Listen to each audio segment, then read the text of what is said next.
Bullet আমার এই যে এখান দিয়ে ঢুকে গালের ডান পাশে ভেদ করে বেরিয়ে যায়।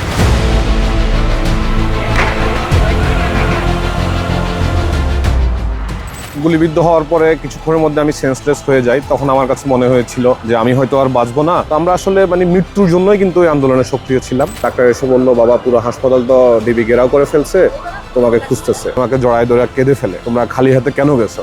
মাননীয় প্রধানমন্ত্রী আমি অসুস্থ হওয়ার পর থেকে উনি আমার ব্যাপারে সবসময় খোঁজ খবর নিচ্ছিলেন। সর্বপ্রথম যে কাজটা করেছিলাম, অজু করে আল্লাহর কাছে 2 রাকাত নামাজ পড়ে শুকরিয়া আদায় করেছিলাম।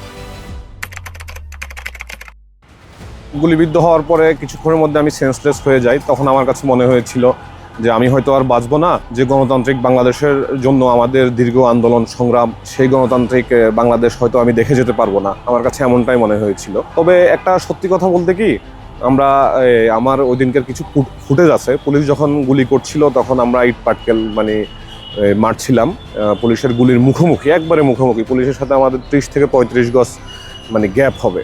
তো আমরা আসলে মৃত্যুর জন্যই কিন্তু এই আন্দোলনে সক্রিয় ছিলাম। আমাদের মাইন্ড সেট আপটা এমন ছিল যে কোনো মূল্যেই খুনি হাসিনার পতন ঘটাতে হবে।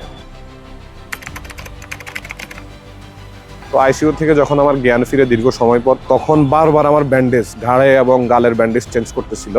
কারণ আমার ব্যান্ডেজ করার একটু পরেই রক্ত চুয়ায় চুয়ায় রক্ত পড়ে আমার পুরো শরীর বেশি যাচ্ছিল। এবং আমার গাড়ে ইন্টারনাল ব্লিডিং হওয়ার কারণে গাড় একবারে ফুলে গেছিল। আমার বডি কোনো ধরনের মুভমেন্ট করা যাচ্ছিল না। আমাকে জড়ায় ধরে কেঁদে ফেলে যে, বাবা এই অবস্থায় তোমরা খালি হাতে কেন গেছো?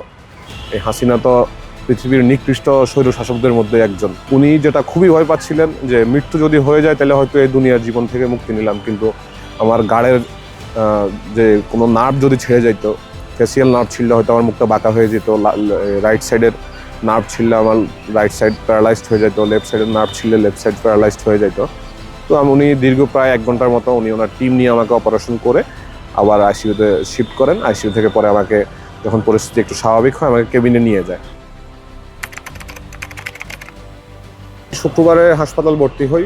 এর মধ্যে ডাক্তার আমার রেগুলার ট্রিটমেন্ট দিচ্ছিলেন, আমিও ট্রিটমেন্ট নিচ্ছিলাম। বাইরে খুব তো জানেন যুদ্ধ অবস্থা ছিল। ডাক্তার এসে বললো, বাবা পুরো হাসপাতাল তো ডিবি ঘেরাও করে ফেলছে, তোমাকে খুঁজতেছে। এখন কোথায় যাওয়া জানি না, তুমি এখান থেকে যদি বাঁচতে চাও দ্রুত বের হও। উনি আমাকে আমার ড্রেস চেঞ্জ করে দিলেন। ড্রেস চেঞ্জ করে জাস্ট প্রেসক্রিপশনটা দিয়ে উনি আমাকে বের করে দিলেন। আমি নিচে এসে, আমার সাথে আমার বন্ধু হাসান ছিল, তৌসিফ ছিল, ছোটো ভাই, ওটা একটা সিএনজি ঠিক করলো। তখন বাসায় যাবো চিন্তা করতেছিলাম। আমার বাসা পশ্চিম রাজাবাজার ছিল। তখন খবর পাই যে আমার বাসায়ও ডিবি ঘেরাও করে ফেলছে আমাকে গ্রেপ্তার করার জন্য। তো আমার ঢাকাতে আমার বোনের বাসা ছিল যাত্রাবাড়িতে তখন খুব বাজে অবস্থা, যুদ্ধক্ষেত্র চলতেছে। কোথায় যাবো চিন্তা করতে পারছিলাম না। পরে আমার মাহফুজ মামার বাসায় মিতালি রোডে আমি অবস্থান নেই। এর মধ্যে আমি যখন সিএনজিতে উঠবো, সাদা পোশাকে একজন আমাকে জিজ্ঞেস করতেছে, আপনি কি ফখরুল কিনা? পরে আমি বললাম যে না। আমি সিএনজি ওকে বললাম যে, ভাই আপনি যান।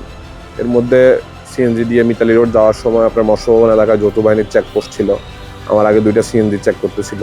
তখন তো আমার মধ্যে অন্যরকম ভীতি ভয় কাজ করতেছিল, কারণ আমাকে তো প্রশ্ন করলে আমার কোনো অ্যান্সার নেই। শাহবাগ মোড়েও একই অবস্থা, সায়েন্স ল্যাব মোড়েও একই অবস্থা। যাক আল্লাহ পাকের অশেষ রহমত, ওনারা আমার সিএনজিটা আটকায় নাই। পরে আমি আমার মামার বাসায় অবস্থান করি। ঠিকভাবে ট্রিটমেন্টও পাচ্ছিলাম না। এর মধ্যে আপনার অ্যান্টিবায়োটিকের ওভারডোজের কারণে একটু পরপর বমি হচ্ছিল। নাসির ভাইয়ের ফ্রেন্ড একটা নাহিদ ভাই, উনি আমার সেলাইগুলো কেটে দেয়। তারপর তো আপনারা জানেন 5ই আগস্ট বাংলাদেশের গণতান্ত্রিক মানুষের সেই কাঙ্ক্ষিত মুহূর্ত এলো।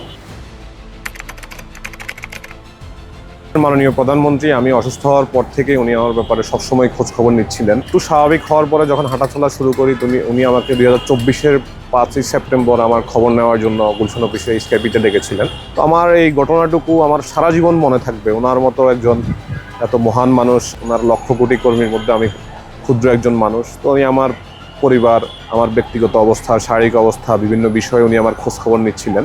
একবারই শেষ মুহূর্তে যখন উনি আমাকে বিদায় দিচ্ছেন, আমি ওনাকে বিদায় দেওয়ার আগেই উনি আমাকে বলছিল, ফখরুল আল্লাহ হাফেজ, আসসালামু আলাইকুম, ভালো থাইকো, তোমার যে কোনো প্রয়োজনে তুমি আমাকে জানাবা। তো ওনার মতো একজন মানুষ যে উনি নিজ থেকেই আমাকে বিদায় দেওয়ার সময় সালাম দিলেন, একজন মানুষ কতটুকু বিনয়ী হলে এমনটা হতে পারে। তো এই বিষয়টা আমাকে সবসময় মুগ্ধ করেছে এবং এই বিষয়টা আমাকে সারা জীবন আমার মনে থাকবে। সর্বপ্রথম যে কাজটা করেছিলাম, অজু করে আল্লাহর কাছে 2 রাকাত নামাজ পড়ে শুকরিয়া আদায় করেছিলাম। 15 বছর খুনি হাসিনার বিরুদ্ধে আন্দোলন সংগ্রামের রাজপথে সক্রিয় ছিলাম। বিশেষ করে আমি 2013 মার্চ ফর ডেমোক্রেসিতে আমি অ্যারেস্ট হই, 9 দিন রিমান্ডে ছিলাম এবং 6 মাস জেলে ছিলাম। এরপরে 15 অবরোধ, 18 কোটা সংস্কার আন্দোলন, 18 সড়ক আন্দোলন, সেগুলো তো আমাদের সক্রিয় অংশগ্রহণ ছিল। তারপরে আপনার 28 অক্টোবর 2023-এর 28 অক্টোবর থেকে 7 জানুয়ারি যে আপনার হরতাল, অবরোধ এবং নির্বাচন বর্জনের কর্মসূচি ছিল, সেগুলো তো আমাদের অংশগ্রহণ ছিল। তো আমাদের কাছে ওটা ছিল আমাদের জীবনের সবচাইতে মানে কাঙ্ক্ষিত মুহূর্ত যেটাকে বলি আমরা, সেটা। আমার দু চোখ বেয়ে পানি পড়ছিল অজর দ্বারায়। আমার এখন শারীরিক অবস্থা হচ্ছে, আমার বুলেট ইনজুরির পরে আমার বেশ কিছু শরীরে বিভিন্ন প্রতিবন্ধকতা দেখা দেয়। তারপরেও আল্লাহ পাক যেভাবে রেখেছেন আলহামদুলিল্লাহ, কারণ আমার রাতে ঘুমোতে গেলে খুব কষ্ট হয়, গাড়ের ব্যথা, গাড়ের ডান পাশটা, বিশেষ করে গাড়ের ডান পাশটা প্রচণ্ড ব্যথা ওঠে। পেইন কিলার নিলেও হয়তো সাময়িকভাবে আপনার মাসেলটা রিল্যাক্স থাকে, কিন্তু আপনার এটার কোনো অ্যাকচুয়াল ট্রিটমেন্ট নাই। বাংলাদেশে যত ডাক্তার ছিল, যত হসপিটাল ছিল, সব জায়গায় আমি আমার ট্রিটমেন্ট করিয়েছি, মাননীয় প্রধানমন্ত্রী আমার ট্রিটমেন্ট করিয়েছেন। তো এখনও বিভিন্ন শারীরিক প্রতিবন্ধকতার মধ্য দিয়ে আমাকে যেতে হয়। এখনও স্বাভাবিক জীবনে ফিরতে পারিনি। জুলাইয়ের সেই ভয়াবহ স্মৃতি, আমাদের ভাইদের গুলিবিদ্ধ লাশ, এবং আমি নিজেও শরীরে গুলির যন্ত্রণা নিয়ে ঘুরে বেড়াচ্ছি। আমার গাড়ের মাসলগুলো পুড়ে যায়।